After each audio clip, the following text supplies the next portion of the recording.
रवि को सैर करना बहुत पसंद था। वह अक्सर अपने काम के बाद पास के पार्क में जाया करता था।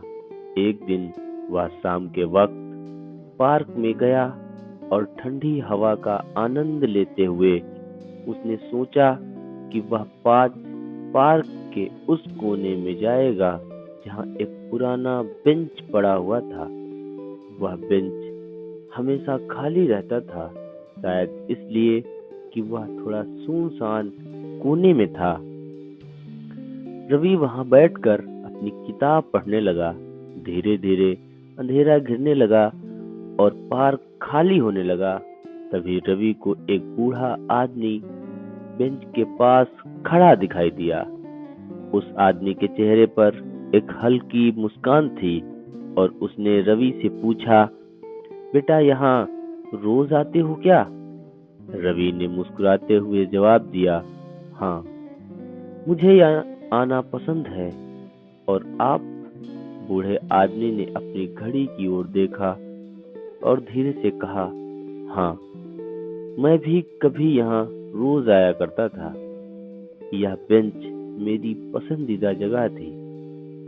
रवि को थोड़ा अजीब लगा, लेकिन उसने बातचीत जारी रखी। उसने पूछा, अब क्यों नहीं आते? बूढ़े ने एक गहरी सांस ली और कहा, कुछ कारणों से छोड़ दिया। अब बस कभी कभी आता हूँ, जब पुरानी यादें ताजा करने का मन करता है। और रवि और उस बूढ़े आदमी के बीच हल्की फुल्की बातें होती रहीं। वह बहुत ही समझदार और शांत स्वभाव के व्यक्ति थे। धीरे धीरे रात हो गई और रवि ने सोचा कि अब उसे घर जाना चाहिए। उसने बूढ़े से विदा ली और चलने लगा। जैसे ही वह पार्क के गेट के पास पहुंचा, एक गार्ड ने उसे रोका और कहा, अरे बेटा, इस समय तुम उस कोने में क्या कर रहे थे? वहां कोई नहीं जाता। रवि ने हैरानी से कहा, मैं तो वहां एक बूढ़े अंकल से बात कर रहा था।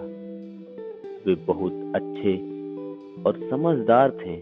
गार्ड ने उसकी बात सुनकर आश्चर्य से कहा, तुम्हें पता नहीं है, कई साल पहले यहाँ एक बूढ़ा आदमी रोज आया करता था, लेकिन एक दिन उसकी अचानक तबीयत खराब हो गई और वो यहीं इसी बेंच पर आखिरी बार बैठे पाए गए थे।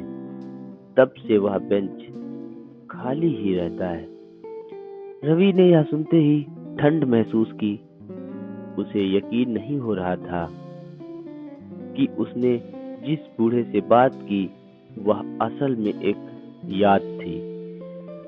वह मन ही मन उस बूढ़े के साथ हुई मुलाकात के बारे में सोचते हुए चुपचाप घर की ओर चल पड़ा।